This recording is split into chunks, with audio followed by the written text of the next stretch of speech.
या अल्लाह या रहमान या रहीम या करीम। अल्हम्दुलिल्लाहि रब्बिल आलमीन वस्सलातु वस्सलामु अला सय्यिदिल मुरसलीन मुहम्मदिन व अला आलिहि व अस्हाबिहि अजमाइन अम्मा बाद। अऊज़ु बिल्लाहि मिनश शैतानिर रजीम बिस्मिल्लाहिर रहमानिर रहीम। व अंकिहुल अयामा मिनकुम वस्सालिहीन मिन इबादिकुम व इमाइकुम इन यकूनु फुक़रा युग़निहिमुल्लाहु मिन फ़ज़लिहि वल्लाहु वासिउन अलीम। व अन आइशा रज़ियल्लाहु अन्हा क़ालत क़ाल नबिय्यु सल्लल्लाहु अलैहि वसल्लम इन्न अअज़मन निकाहि बरकतन ऐसरुहु मऊना औ कमा क़ाल अलैहि सलातु वस्सलाम।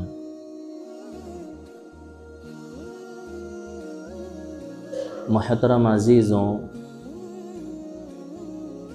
गुज़िश्ता जो दो जुमों से निकाह शादी के उन्वान से गुफ्तगू चल रही है और ये मौजू बहुत ज़्यादा अहमियत का हामिल है। इसी मुनासबत से शादी और निकाह के ताल्लुक़ से मज़ीद कुछ और बातों पर गुफ्तगू की जाएगी। अल्लाह ताला से दुआ करें अल्लाह ताला मुझे सही कहने और हम सबको इन बातों पर अमल करने की तौफीक नसीब फरमाए।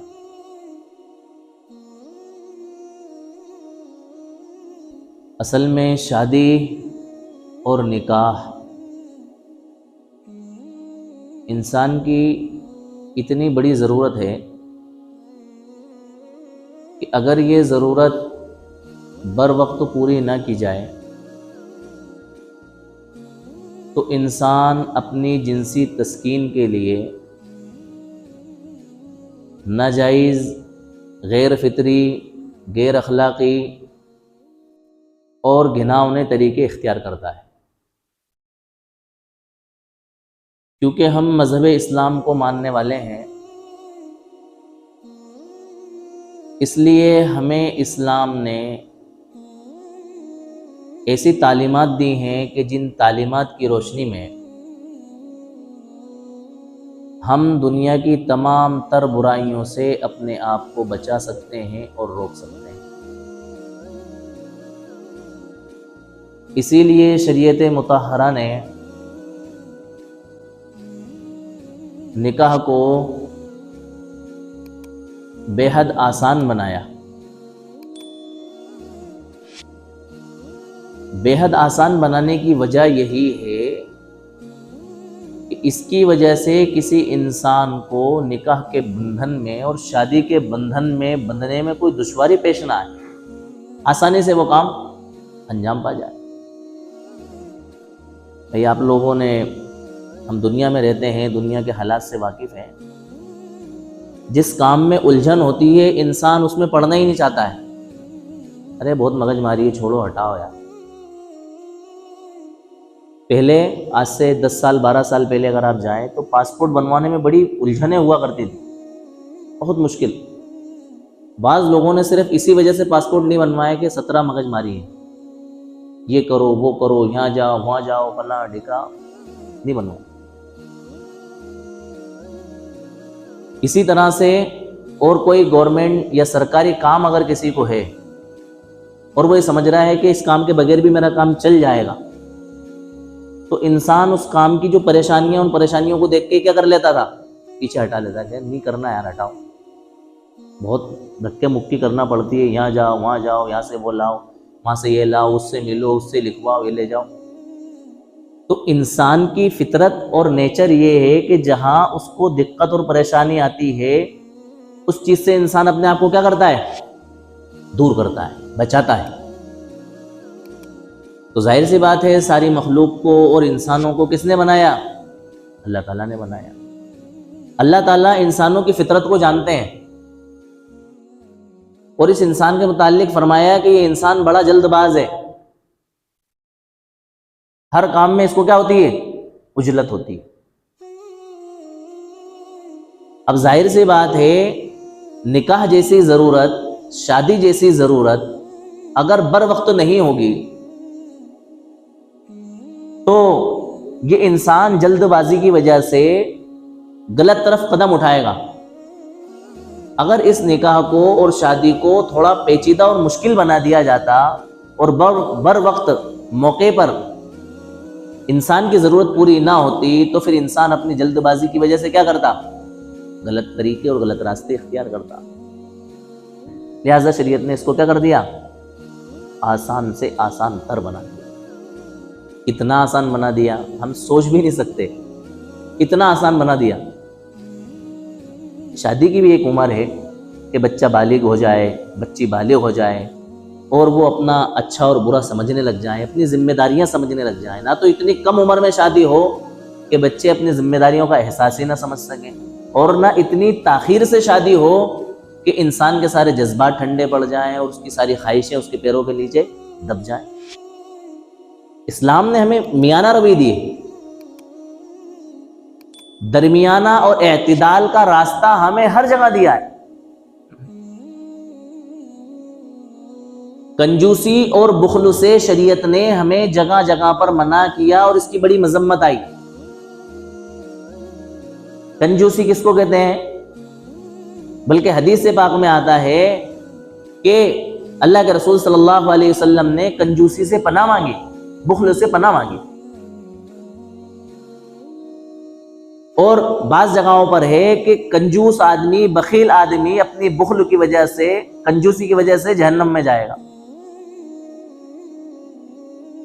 शैतान का दाव जितना बखील इंसान पर चलता है उतना सखी इंसान पर नहीं चल सकता। बखील इंसान से शैतान बेफिक्र है और सखी इंसान से शैतान घबराया हुआ है कि ये तो इसकी सखावत की वजह से निकल जाए। तो बुखल कहते हैं इंसान की अपनी जरूरत पर भी खर्च ना करना, ये बुखल कहलाता है। एक इंसान की तबीयत खराब है, उसके पास पैसा भी है, उसको इलाज की जरूरत भी है, लेकिन इसके बावजूद वो इलाज नहीं करा रहा है, ये क्या कहलाता है, बखीली कहलाता है, कंजूसी कहलाता है। सर्दी है कड़ाके की, तेज ठंड है, जरूरत है घर में अच्छा लिहाफ लाया जाए, रजाई का इंतजाम किया जाए, चादर का इंतजाम किया जाए, शाल का इंतजाम किया जाए, पैसे भी है इंसान के पास, लेकिन क्या सोच रहा है इंसान, 2 महीने की तो सर्दी है, निकल जाएगी, इसके लिए क्या कंबल खरीदना, क्या रजाई खरीदना, ये कंजूसी है। इंसान के पास पैसे हैं लेकिन घर से बाहर निकलने के लिए वो अपने पैरों के लिए मोजे नहीं खरीद पा रहा है, स्वेटर और जर्किन नहीं खरीद पा रहा है, और जो कुछ सर्दी से बचाव के असबाब हो सकते हैं, गमछा हो गया, रुमाल हो गया, जो भी चीजें हो सकती हैं, टोपा हो गया, इन चीजों को नहीं खरीद रहा है। सिर्फ किस वजह से, उन पैसे बिगाड़ेगा। अगले फालतू में पैसे बिगाड़ना है। हर साल आती है सर्दी तो 2 महीने की तो बात है, कभी ज्यादा होती कभी कम होती। जिस दिन ज्यादा हो उस दिन घर से बाहर नहीं निकलेंगे, ज्यादा से ज्यादा क्या होगा। यहां जरूरत है पैसा खर्च करने की, यहां पैसा ना खर्च करना, यह क्या कहलाता है, कंजूसी कहलाता है, बुखल कहलाता है। इसकी मजम्मत आई।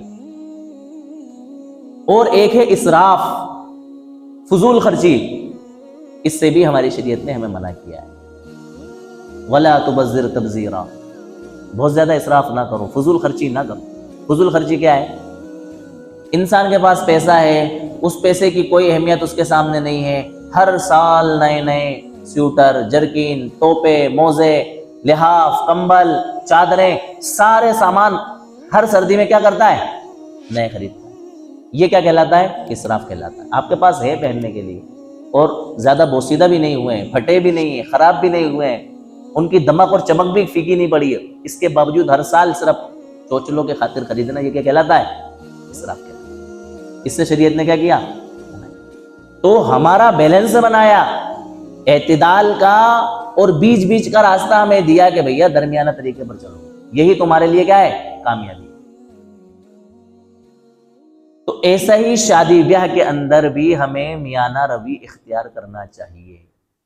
जिस टॉपिक पर हम गुफ्तगू कर रहे हैं, इस टॉपिक पर उस मंशा पर लाने में जो हम चाहते हैं, मैं समझता हूं 50 साल कम से कम लगेंगे। कितने साल? मेरी मंशा तो यह है और शरीयत की मंशा भी यह है कि आपके 2 धेले खर्च ना हो और आपके बच्चों का क्या हो जाए? निकाह हो जाए। तो इतने पे तो हम नहीं ला सकते, चाहे कितनी मेहनत इसके ऊपर हम कर लें।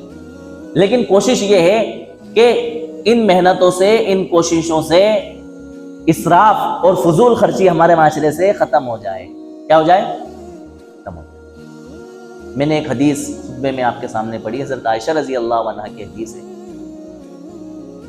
प्यारे नबी सल्लल्लाहु अलैहि वसल्लम ने फरमाया, सबसे बाबरकत निकाह वो है जिसका खर्च सबसे कम हो। कितनी प्यारी बात आपने फरमा दी 2 जुमलों के अंदर।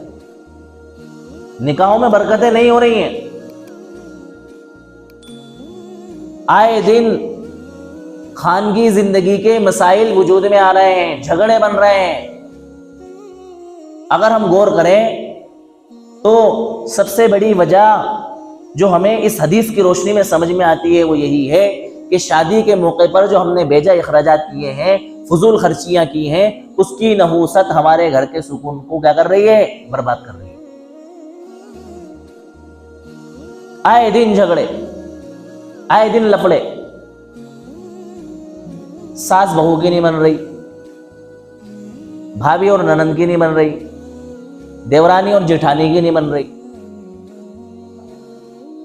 तो ये तमाम के तमाम मसाइल इसीलिए आ रहे हैं कि हम मियाना रवि से और दरमियाना रवि से क्या हो गए? हट गए। हमने शादी ब्याह को अपनी ख्वाहिशात और अपने अरमान और अपने जज्बात पूरा करने का ऐसा सुनहरा मौका बना लिया है कि हम सारी अपनी भड़ासे और सारी चाहते सिर्फ शादी ब्याह के मौके पर क्या करते हैं? पूरी करते हैं। और इसके अंदर सिवाय फख्र, अपनी इज्जत, अपनी शोहरत, रिया, नुमूद और दिखावे के सिवाय कुछ भी नहीं होता। सिर्फ दिखलावा, इसके अलावा कुछ भी। इस दिखलावे की रीत ने, इस दिखलावे के रिवाज ने हमारे माशरे को उस मकाम पर ले जाकर के खड़ा कर दिया है कि हमारा कोई पुरसाने हाल नहीं है। गरीब क्या है, अमीर क्या है, दरमियाना तबके का इंसान क्या है, तमाम के तमाम लोग एक दूसरे की होड़ में लगे हुए। अगर कोई अच्छे लेवल का इंसान है, अगर उसने किसी आलिम दीन की बात से मुतासिर होके कम खर्चे में शादी करने की कोशिश की तो हम और तुम ताने मारते हैं। बताओ यार, इतना पैसा कहाँ ले जाएगा ये आदमी? शादी के मौके पे खर्च नहीं कर पाया। ये ताने उसको सुनने को मिलते हैं। अगर अच्छा खाते पीते घराने से इंसान है और वो शादी नहीं कर रहा है लोगों की मंशा के मुताबिक, तो लोग क्या ताने दे रहे हैं? अरे इतना पैसा कहां ले जाएगा? अपने बच्चे की शादी में, अपने बेटी की शादी में, अपने बच्चे के वलीमे में महल्ले के लोगों को नहीं खिला पाया। ये हमारी कौम का, हमारे माशरे का है। क्यों? इसलिए कि हम इस्लामी शादी के तर्जे जिंदगी से हट गए। हमें प्यारे आका के शादियों के वाकयात और सहाबा की शादियों के वाकयात नहीं मालूम, और उनमें हम पढ़ना भी नहीं चाहते, उनको हम समझना भी नहीं चाहते, उनके ऊपर हम अमल करना भी नहीं चाहते। सबसे बड़ा लफड़ा कहां हुआ है कि हमने जो इस निकाह के नाम को शादी का नाम दे दिया है ना, इसी ने हमें बर्बाद कर दिया है। शादी मतलब खुशी, खुशी वाली चीज, खुशी का मौका, खुशी के लम्हात, खुशी के अय्याम, कुछ भी इसका तर्जुमा निकाल सकते हैं। शाद का मतलब आता है खुश, खुशी, खुश होना, दिल शाद, इसका मतलब होता है खुश दिल। दिल का मतलब दिल और शाद मतलब खुश, खुश दिल, खुश मिजाज।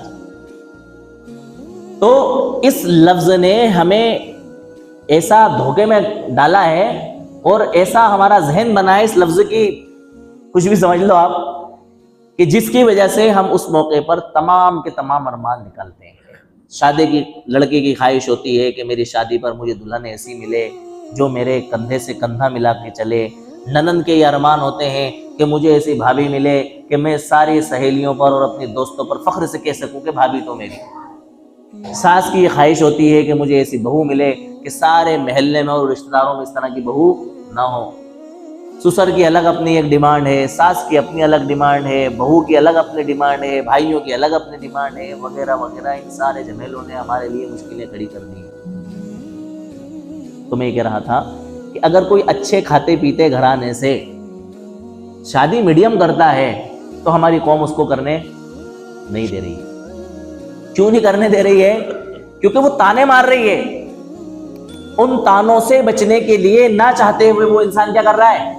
ज्यादा इखराजात की तरफ जा रहा है। अच्छा, बाज मर्तबा कुछ समझदार किस्म के लोग कुछ शार्ट करने की कोशिश करते हैं तो वो भी हमारी कौम नहीं करने दे रही। फर्ज करो उन्होंने कार्ड बनाया और उस कार्ड में लिख दिया 2 मेंबर, घर में से कोई एक फर्द, या सीधा सीधा उन्होंने घर वाले किसी एक शख्स का नाम लिख दिया जो इशारा होता है कि भाई कोई एक ही आएगा। विद फैमिली नहीं लिखा, घर भर नहीं लिखा, परिवार सहित नहीं लिखा। तो इशारा आमतौर से हमारे अपने शहर में ये होता है कि कोई एक को ही जाना है, खास तौर से जिनका नाम लिखा है। तो भी हमारी कौम जीने नहीं दे रही। 2 लोगों को दावत दी। देखो यार, किसको ले जाएंगे किसको छोड़ेंगे? एक को दावत दी। अरे यार, ये तो कैसी बेतुकी बातें हैं यार। 4 लोग तो उसके घर में थे, 2 को दावत दी, 2 को और दे देते। ये हमारी कौम का अलमिया है। ये वो रीति रिवाज है जिन रीति रिवाज की हमारी शरीयत में कोई गुंजाइश नहीं है। इस तरह का एतराज करने की और इस तरह का बुरा मानने की, इस तरह के ताने मारने की हमें कोई गुंजाइश हमारे मजहब ने नहीं दी। किसी के खाने के भूखे हैं हम,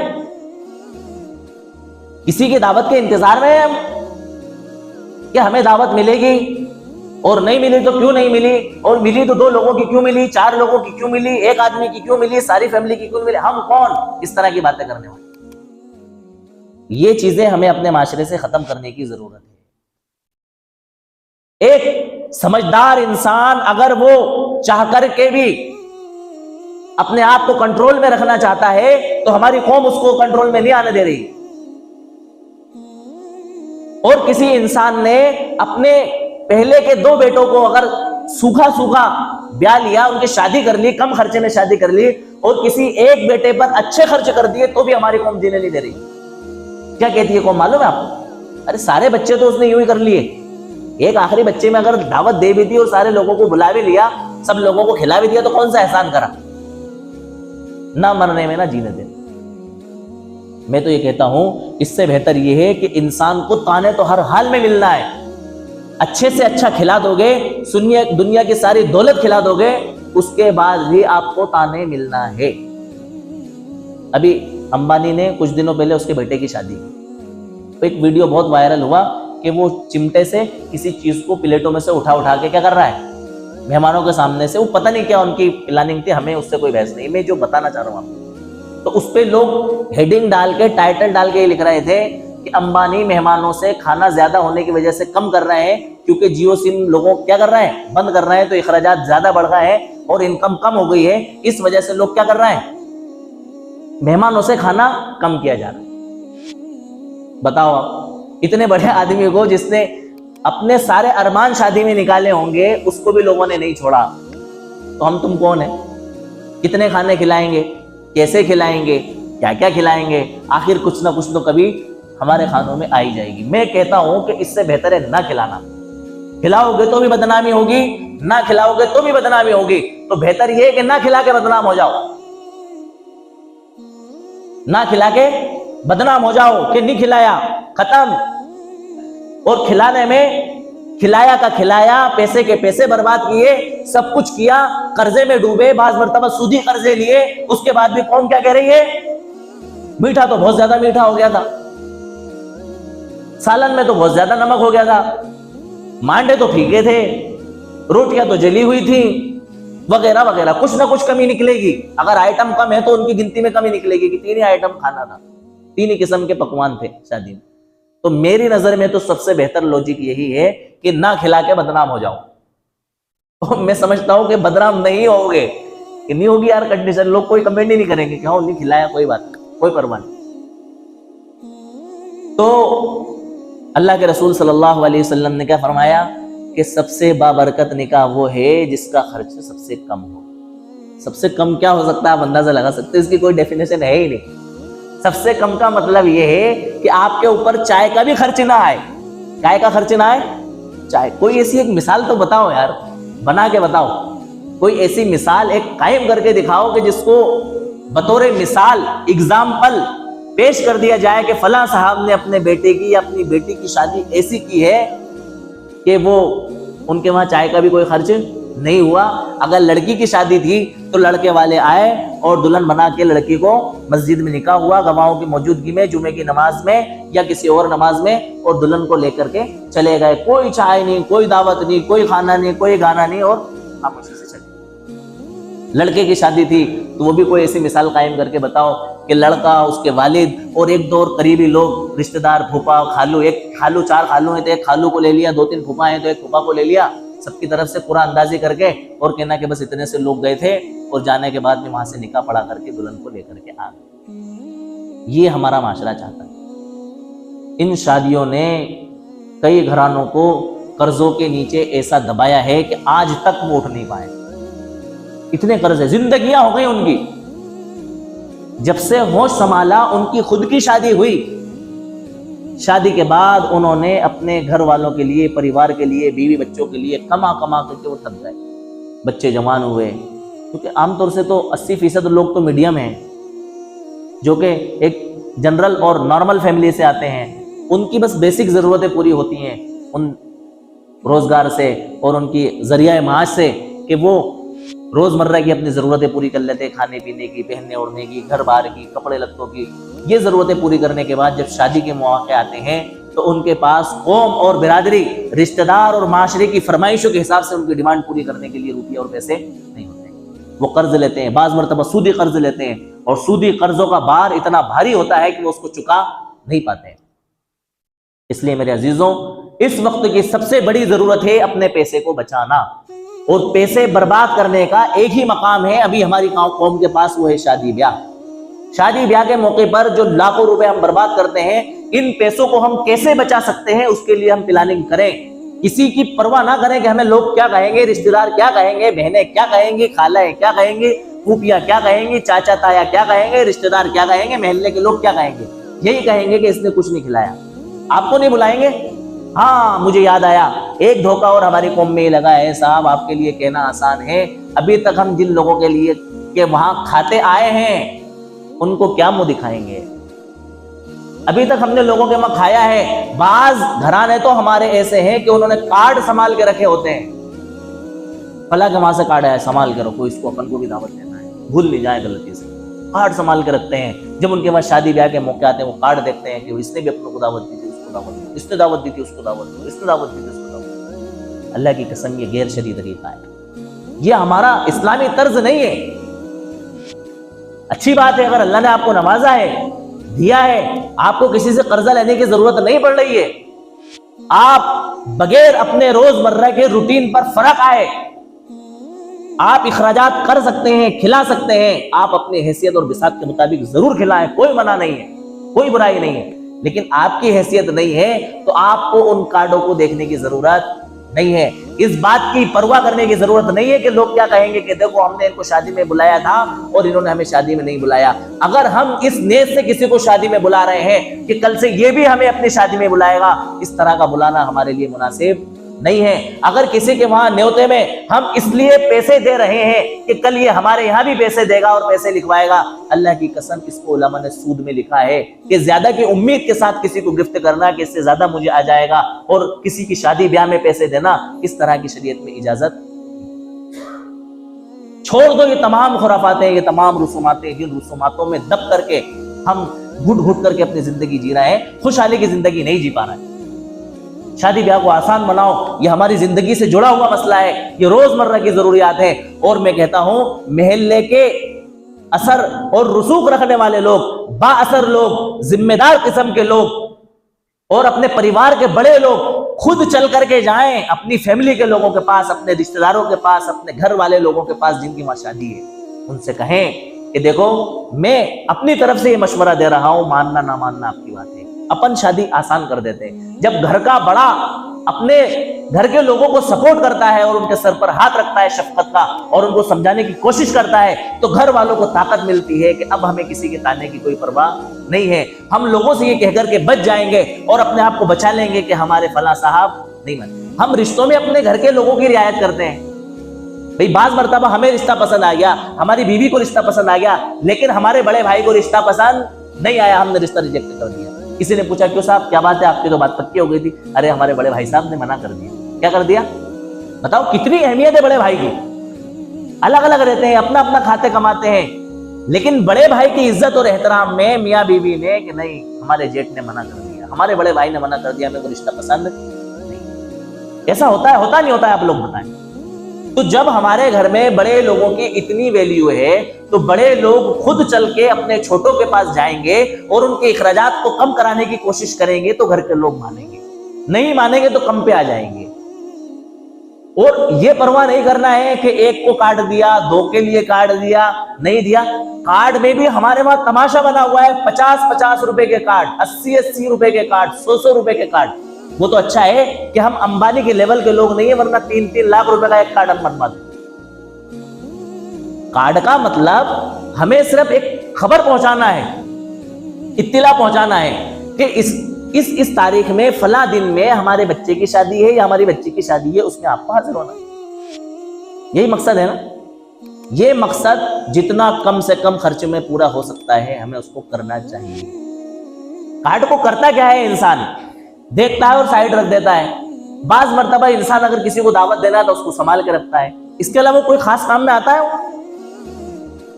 फिर हमें इतने महंगे कार्ड बनाने की जरूरत क्या है? आप कैलकुलेट करना, 50 रुपए के हिसाब से अगर हमने 1000 कार्ड बनाए तो उनकी कीमत कितनी है? गौर करना इस बात के ऊपर। तो इतना खर्च सिर्फ कार्ड के नाम पर, ये फजूल खर्ची के सिवा कुछ भी नहीं है। अल्लाह ताला ने फरमाया वला तुसरिफू, फजूल खर्ची ना करो, इन्नहु ला युहिब्बुल मुसरिफीन, फजूल खर्ची करने वालों को अल्लाह ताला पसंद नहीं करता है। ये फजूल खर्ची करके हम अल्लाह के महबूब बन जाएंगे? फजूल खर्ची करके हमारे बच्चे और बच्चियों के निकाह में बरकत होगी? फजूल खर्ची करके हमारे बच्चों की जिंदगी सुकून के साथ और आराम के साथ गुजरेगी?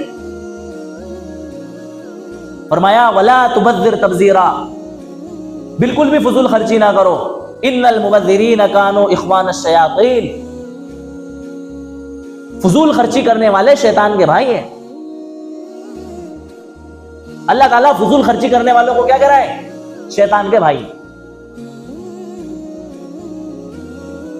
इन्न शैतान लिल इंसानी कफूर, अल्लाह ताला ने फरमाया इन्नल मुबद्दिरीन कानू इख्वान शयातीन व कान शैतानु लिरब्बिही कफूरा, शैतान तो अपने रब का नाशुक्रा है। तो क्या तुम भी शैतान के भाई बनके अपने रब के नाशुक्रे बनना चाहते हो? यानी कि आप भी नाशुक्रे लोगों में अपने आप को शामिल करना चाहते हो, अल्लाह ताला के इरशादात के, अल्लाह ताला के फरमुदात के खिलाफ काम करके। इसलिए मेरे अजीजों, इस वक्त में सबसे ज्यादा जरूरत है हमें अपने शादी ब्याह के इखराजात को कम करने की। ये जितनी बातें मैंने आपको बताई है ना, ये मेरे बताने से पहले जहनो दिमाग में नहीं थी। जहनो दिमाग में कुछ और ही था कि मुझे ये बातें करना है, लेकिन मैं छोड़ूं तो क्या छोड़ूं और बयान करूं तो क्या करूं? है इतनी बुराइयां हमारे माशरे में। अभी जब मैंने ये इसराफ की बात करी तो मुझे याद आया कि अगर हमारे वहां बच्ची की शादी है तो 50-50 हजार रुपए के तो सिर्फ जोड़े आ रहे हैं। ताज्जुब करें आप इस बात से, 50-50 हजार रुपए के जोड़े आ रहे हैं। किसके लिए आ रहे हैं, क्यों आ रहे हैं? क्या सिर्फ एक दिन के लिए हम इतने सारे अपने अरमान पूरे कर देंगे? हमारी कंडीशन है नहीं, हम किरायों के घरों में रह रहे हैं, हमारे बच्चों की फीसें जमा करने के लिए हमारे पास में पैसे नहीं है, हमारी आमदनी के कोई जराए नहीं है, बस अल्लाह ताला कैसे तैसे हमारे रोजमर्रा की जरूरतों को पूरी करा रहा है। और हम जो है शादी के मौके पर इतने इतने महंगे कपड़े और लत्ते लाए जा रहे हैं। 5-5 तोला जेवरात हम खरीद रहे हैं सोने के, सोने का भाव देखो आप, आसमान छू रहा है, लेकिन हमारी कौम न जाने किस गलत फहमी के अंदर के पड़ जाएगा। और क्या गलत फहमी हमारे माशरे में है कि शादी का कर्जा अदा हो जाता है। ये एक रिवाज बन गया हमारे माशरे में कि शादी का कर्जा रहता नहीं है, बल्कि क्या हो जाता है, चुका दिया जाता है, और उसमें बरकत होती है शादी में। उसकी बरकत से इंसान अपने उन कर्जों को क्या कर देता है, चुका देता है। ये गलत फहमी, ये अवाम की सबसे बड़ी गलती है। अल्लाह ताला हम सबको समझने की तौफीक नसीब फरमाए। आखिर दावाना अनिल हम्दुलिल्लाहि।